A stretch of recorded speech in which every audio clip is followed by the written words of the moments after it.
it's me, Dr. Mel from justmillit.com, and I thought that I would go live on here. I'm going to make a double batch of my Italian bread dough, which is a high hydration bread dough, and I'm going to make it using the Lodge 8.5 by 4.5 inch cast iron pans.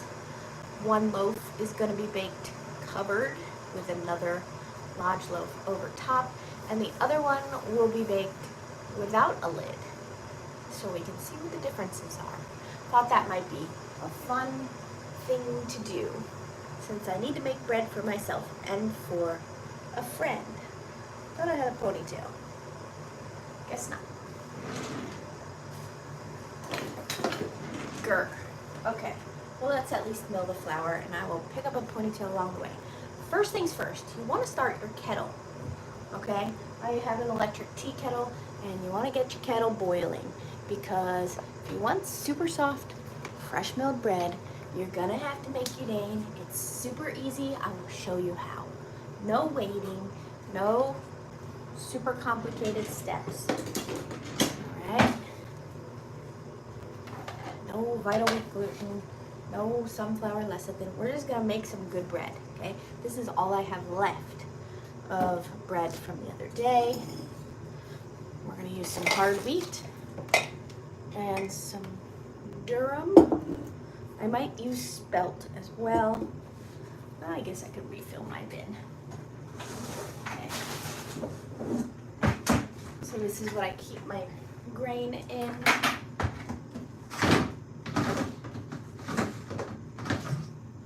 And we're getting down near the end of the bucket.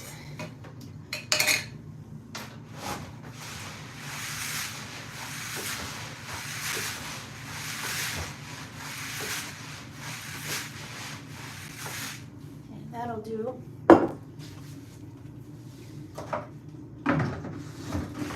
So this is hard red wheat. There might be a little bit of hard white mixed in. I'm gonna measure 800 grams. I had a container for that. There it is. I have a larger container for measuring my grains. Usually I use this baked beans container. Hi, thanks for joining me. We're gonna be making some Italian bread, a double batch. We're gonna do one covered like in a Dutch oven, and the other one open baked. Well, baked in a loaf pan without a lid, okay? So one with steam and one sort of without. All right, we're gonna do 600 grams of hard wheat. And it's gonna get loud up in here.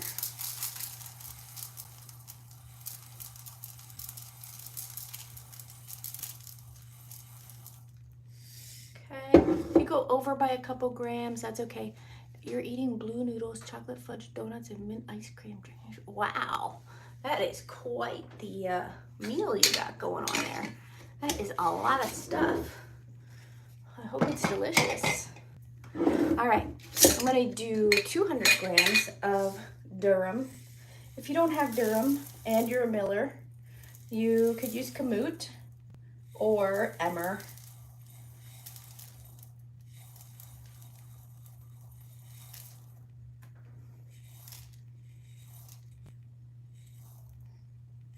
Basically, you want 800 grams of grains. Oh, thanks. If you don't have durum, kamut, or emmer, you could use all 800 grams as hard wheat, either hard white wheat or hard red wheat. It doesn't matter, a mixture of the two. Any of those will work for this. And now we're gonna mill the flour. I'm gonna explain what I'm doing while the flour is milling, so that you can see what it is I do on the daily to make my bread without wasting time, okay? I'm gonna make a udane mixture. What that is it gonna be 80 grams of boiling water, and half of that is going to be flour. So 40 grams of flour. We're gonna mix that together into a paste. And then I'm gonna grab my mixing bowl and pour my liquids in, okay? I'm gonna use let's say 600 grams of water in addition to what we use to make the udane. And then I'm going to use 8 grams of sea salt, 8 grams of yeast, 8 grams of, oh, double that, 16 grams of salt, yeast, and lemon juice. Why the lemon juice? It makes bendy bread that's wonderful without having to add any kind of synthetic vitamin C's and all that. Yes, you're gonna have to give it a try. It is so good. All right. So what we're gonna do is we're gonna mill the flour. Now it's gonna get loud in here, so if you have headphones or earplugs, I highly recommend putting them on right now. Mine are missing. I'm gonna have to get another pair. And we're gonna turn on our mill first, and then we're going to mill the flour.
grams of water in my mixing bowl.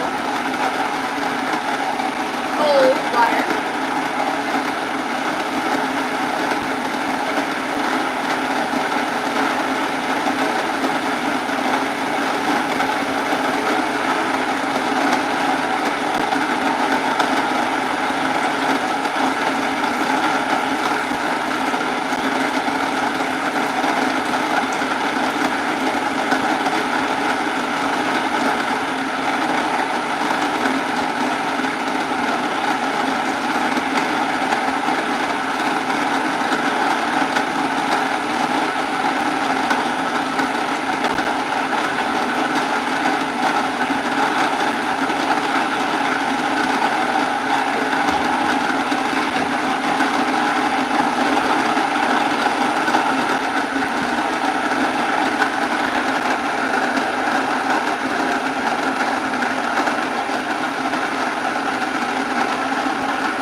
your mill change in sound, you want to turn it off right away so you don't damage the stones. So now our flour's milled. We've made our Udane mixture. We put cold water into our mixing bowl, 600 grams, okay? And now to cool this off, we're gonna stick this right into the water, okay? I know, everybody else tells you that you need to let it wait and cool, put it in your refrigerator and all kinds of, it's nonsense, okay? The science mind of me said the process has already been done once the flour sucked up all the water, so let's not prolong it anymore, okay? And so what happens is now I can pick this up. It's no longer hot. It's cooled down, and this is good because we don't want this to kill our yeast. And so if I can pick it up with my hand and it's cool or very just slightly warm to the touch, guess what? We can move on, okay? Now, I really wish I had a ponytail here, but I don't. Grr. Maybe I have a rubber band.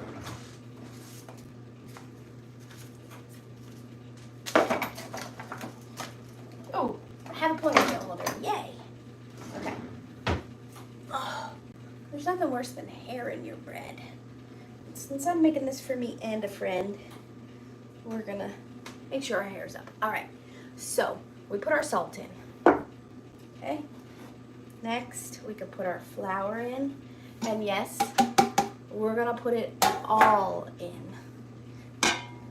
If you are making this with an Ankestrom or a Bosch, you might wanna start by putting half of it in, but really, you don't need to do that. Okay, not for this recipe.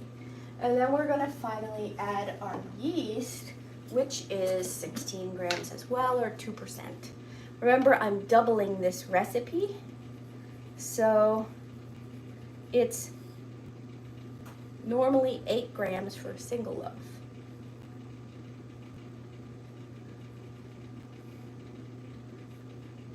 Now, if you're following a recipe that uses teaspoons,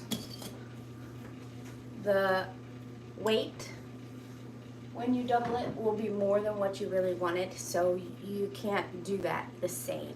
You would actually have to cut the yeast a little bit. All right, finally, the last ingredient that I add is vitamin C, but I like to add it in the way of lemon juice or orange juice or grapefruit juice, any of that. What do? I use an ank. Yeah, you can put it all in. Use the hook. I have used the roller and the scraper for the Ankestrom. In fact, I developed this Italian bread recipe using the Ankestrom, and you might have seen some videos of mine where where I whisked the bread dough in the Ankestrom, and it comes together very quickly. The problem is, if you do that longer than about 3 minutes, you might overheat your dough and then it wants to fall apart. You're gonna slow things down if you do that, because you have to cool the dough back down before you can work with it again, and we don't want that. So I did test this recipe using the hook. You know what I'm talking about? It looks like an S. Not the roller and the scraper, use the hook and the scraper. And that worked out very well with this high hydration dough. In fact, that's what it was designed for. Okay? And if you're using the Yank, you might want to use really cold water because it's a bottom motor mixer and the heat is going to come up and want to warm up your dough too much before it's done. It's going to take longer in the Yank than it does in the Zacme, which is why this one is my favorite. I have the Bosch and the Ankestrom in the other room next door, and I hardly ever use them because this one is way better. And it was cheaper. Okay. So we're just gonna knead our dough. The Zacme goes up to speed 6. And we're at about 85% hydration right now, okay? Well, less than that because I doubled the recipe. Nope, I've doubled it always. So we're at like 85% hydration, which is not enough for this recipe. And the reason that it's not enough, I'm just gonna show you. We've been mixing for 30 minutes, okay? And already, this is what the dough looks like. It's come together. It looks like a rough dough, like what you would see if you were making a sandwich bread. You know, like any of the classic sandwich breads. It starts to look like a dough too soon. There's not enough water in it, okay? So what we're gonna do is we're gonna add 10% of the flour, or 80 grams, and we're gonna boost our hydration, okay?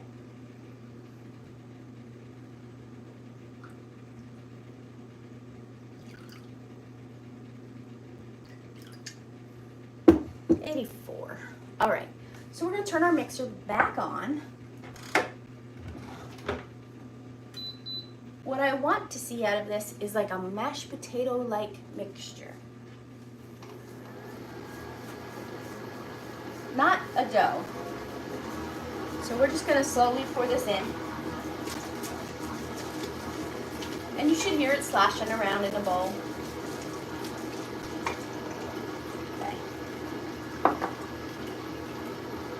And it should look soupy. It's somewhat like mashed potatoes. Yeah, you definitely have to make this bread. It's so good.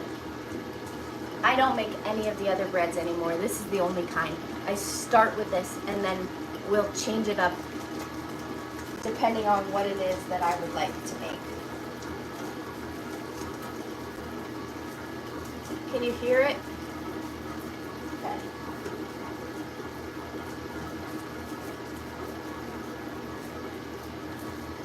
And I'm going to pause again and show you what I'm looking at. Okay. See the dough now? Can you see how much wetter it looks? And let's pour some water into this bowl because we will use water to work with the dough so our hands don't stick.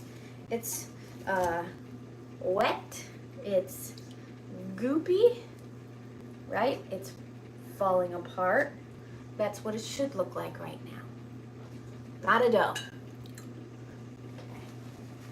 So we're gonna knead it and get it to come together. And it's quite magical. Okay. And if you want to turn this into an enriched dough without the added sugar, because if you didn't know, I haven't added sugar to my bread since I want to say October, September, October, somewhere in there. Unless it was for a special occasion like Easter, I added just a little bit of date syrup to our Hawaiian roll recipe. They should be sweet and it was a special occasion. But your daily bread should not contain sugar. Shouldn't contain honey, shouldn't contain date syrup. We don't need to add extra sugar to our bread if you're eating it every day. Historically, our daily bread was a lean dough. Okay. That said, if you want to make this enriched, you could substitute 50 grams of water for an egg. Now it's enriched. It's got a little extra fat in there with the egg. You could add extra virgin olive oil, say 20 to 50 grams of olive oil. Just know that the dough is going to get even more slack. You could substitute the water for milk, 1 for 1, and you will have an enriched bread dough. It's going to turn out amazingly soft, even softer than the one with water. But the water bread this one, the lean dough, is just so soft that you really don't need to do it. The only time I would ever use milk in my Italian bread is if I was trying to get rid of it. Like if it soured, the soured milk in a bread, phenomenal. But I would not use it on the daily. Okay. And I like really good bread, so I am cooking in that way. Now our dough has cleaned the bowl. We're 2 minutes in, but I know that this dough is going to need to be kneaded for about 6 minutes. So let's turn it into, say, an enriched dough. And for the sake of measurement, because I know many of you like the measurements, I will put it into another container just so you can see how much I'm using. Okay?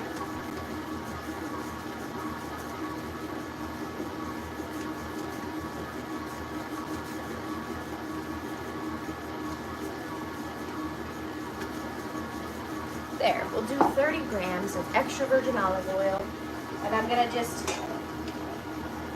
add that to the bowl. Okay.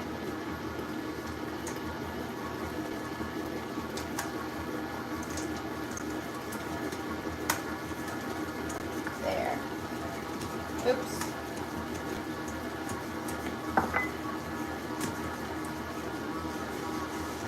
If you didn't know, I'm really messy. I'm really messy. Okay. If you're coming here for proper kitchen etiquette, you're in the wrong place. This is a practical, fun, easy, but delicious channel. I don't do it if it's complicated. I don't do it if it's going to take forever. I don't have forever. For example, I preheated my oven to 450 before I even got started. And so that way, by the time this dough has risen, it's ready to go in the oven. I don't have to wait for it, okay?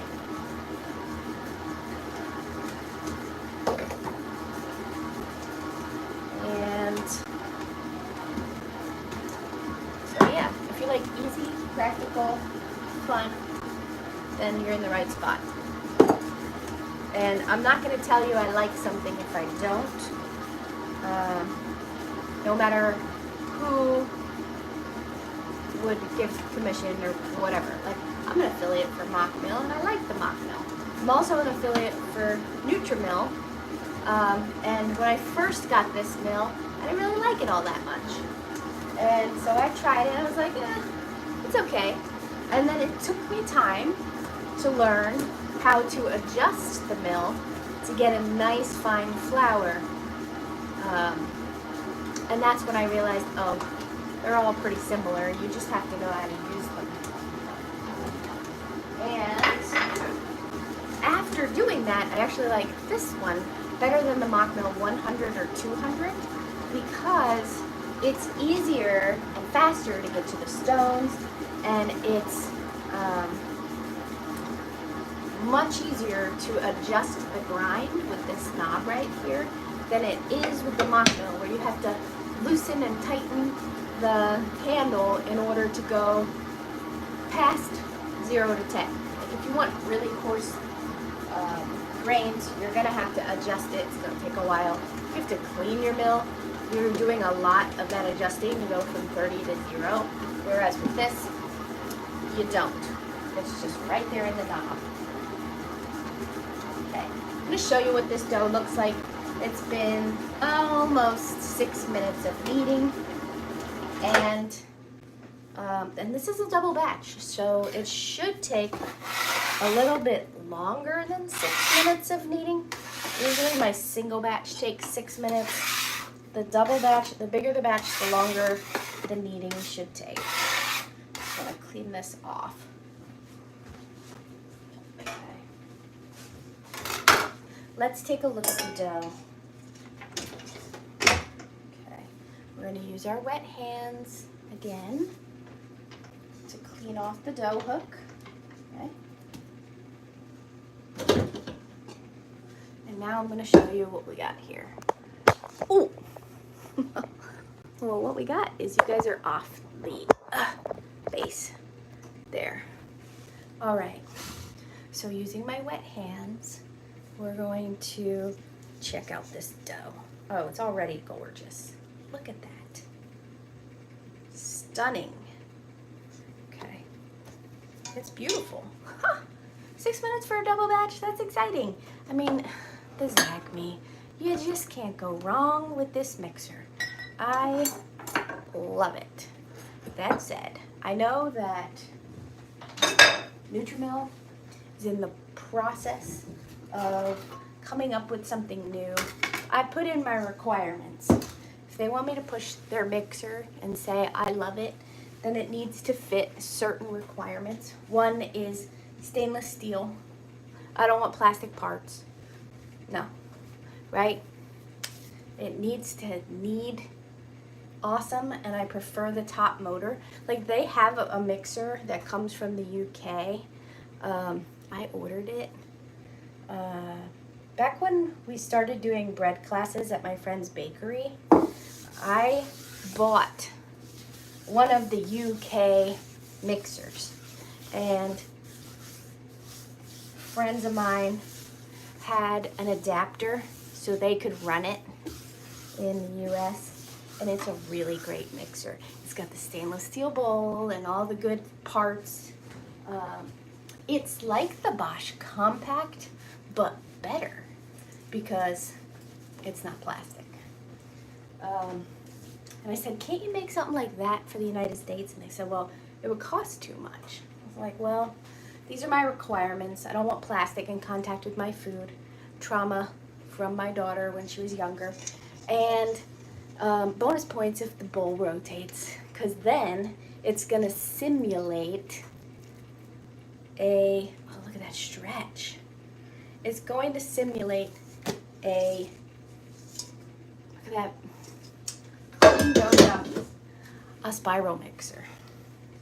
And Sunbeam mixers, you know, if you see my video on the vintage Sunbeams, they also simulated a spiral mixer, and they did such a good job that I would love to see a modern version of that. I hope they take serious some of the things that I said. I don't know if they will or not, but I really hope they do. Hint, hint, Nutrimel, pay attention. This is what I want. Okay. So we've got our dough. We're going to give it some structure with lamination. Look at how pretty this dough is. Okay. It's just stunning. It doesn't get old. I probably could have kneaded it for a few more minutes because I saw that tear there, but we got a beautiful window pane. So really, I'm just being a little rough with my dough. Okay. Is this the best lamination you've ever seen? It's okay if you say no, because the answer is no. It's not, but it doesn't have to be. We can just use the idea and have things still come together, right? So now we've got this beautiful ball of dough. Can you believe this is like 95% hydration, and it's just so gorgeous. Usually I go to 100, 110, somewhere in there, and it just turns out phenomenal. But 95, it's pretty good, especially when it's all hard wheat. If you're doing spelt, and I have done Italian bread dough with spelt, you want to start at like 75% to 80% hydration. Otherwise, you might have a dough that falls apart. It just doesn't absorb as much water. 784.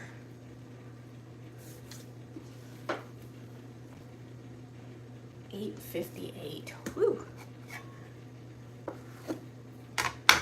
Let's see. 842. 8. Okay. So I need 20. I'm way off. Okay. There we go. All right, so 823 and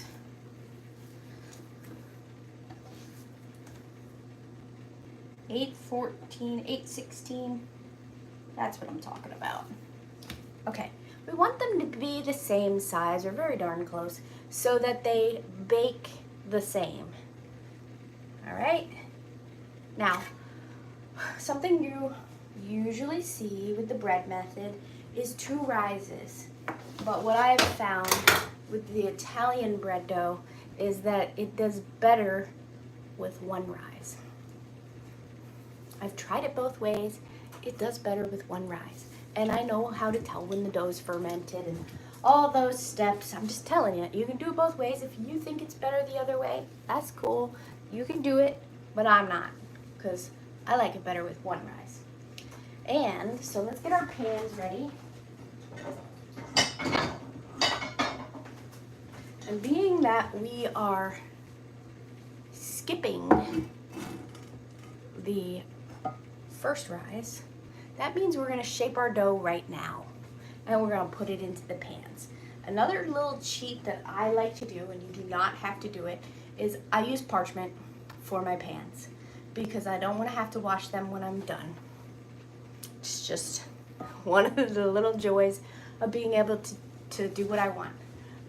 If you want to grease your pans, you can totally do that, but I'm not. Okay, so I'm gonna grab my pans, and I've got 1, 2 large cast iron pans, and I'm gonna grab 2 sheets of parchment paper, and I'm gonna turn the camera so you can see my messy sink. We're gonna wet these and crumble them up under hot water. Okay.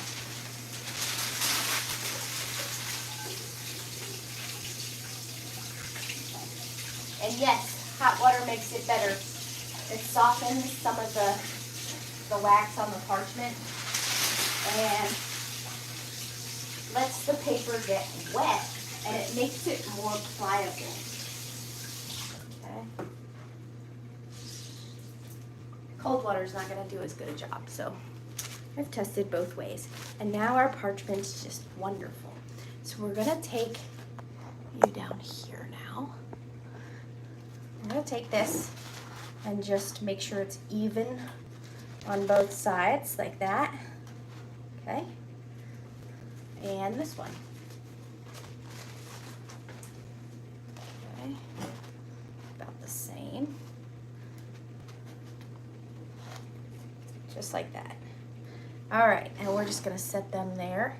And now we're gonna shape our bread dough. Isn't this exciting? I think so. Okay, so since we already laminated our dough and roll it up into a ball, we're going to, I'm always looking for my stuff in the kitchen, even though it's like right there. We're going to shape this. Okay.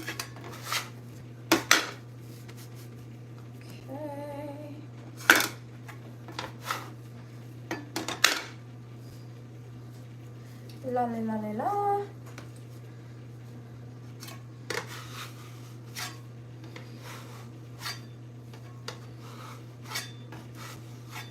And then we can pitch this. Boom. Now our bread dough hasn't risen at all yet, so we don't really have to take any bubbles out because there aren't really any, okay? But if you think that there might be, or that you didn't shape your dough enough, you can slam it down on the counter to get any air bubbles out, and then just tighten it back up, okay? And once we tighten it back up, we're going to plop it right into the pan. And so I like to make sure that it's nicely like equal here, okay? especially if I'm using 2 pans. All right, so we're gonna do one of these loaves with an open pan and one with a covered pan. Here's the one loaf. Can you believe it's this easy? I can. Okay. It's just amazing. All right, we got this loaf. And we'll stretch it out. And you can see the dough has held its structure pretty well from the lamination where we were folding it over itself the first time. So we're not gonna need to do all that much to it to get it to shape beautifully. Okay. Oh, this is just so easy. So stinking easy. Okay. All right. And that's that. We've got our pan here, right? I'm gonna bring this way for you. And then in it goes. If it's not even, you can just roll one side or the other, right? And there we have it. Our 2 gorgeous loaves. Okay. If you want to do inclusions in this, like I did a cheddar jalapeno bread on Facebook yesterday. It was awesome. You want to use 9x5 pans because the inclusions are going to take up more room, and when you shape and roll that, it's going to be taking up much more space than this pan could account for. So you're going to want to use 9x5s. These are 8.5 by 4.5. And that's that. If we want, yeah, we're good. Make sure they're the same height. Remember, they're very close because we weighed them. And now we're gonna let them rise. You can use shower caps. If you're gonna use the shower caps, just point up the corners here so that the plastic doesn't touch your food, because nobody wants that. Okay?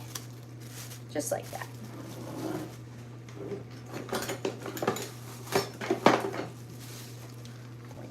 Corners, and then put your shower cap on, and now we have 2 loaves just like that. My oven is at 420 now, and I want these to rise a little quicker, so I'm going to put them on top of my stove. I have an electric stove with a glass top. So it's really not that hot on top. If you have a stove that gets hot on top, then just put them somewhere where it's warm but not hot. We don't want to overheat our dough, but somewhere warm will work. All right, and it's 10 o'clock. I've only been on here, I do like the countdown timer. I've only been on here for 39 minutes chit-chatting with y'all and making 2 batches of bread, and these are almost ready to go in the oven.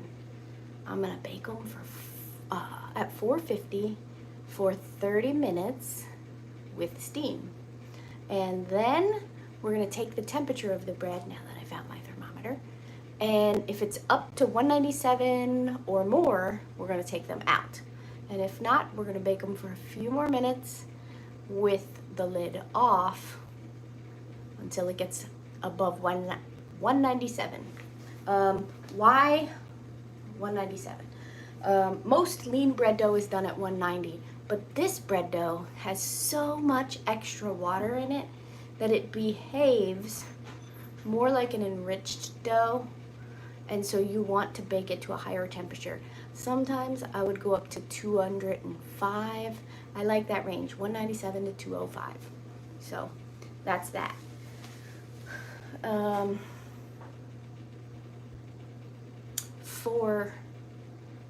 I don't know, does YouTube save lives, or do you just get to see this right now and then it's done?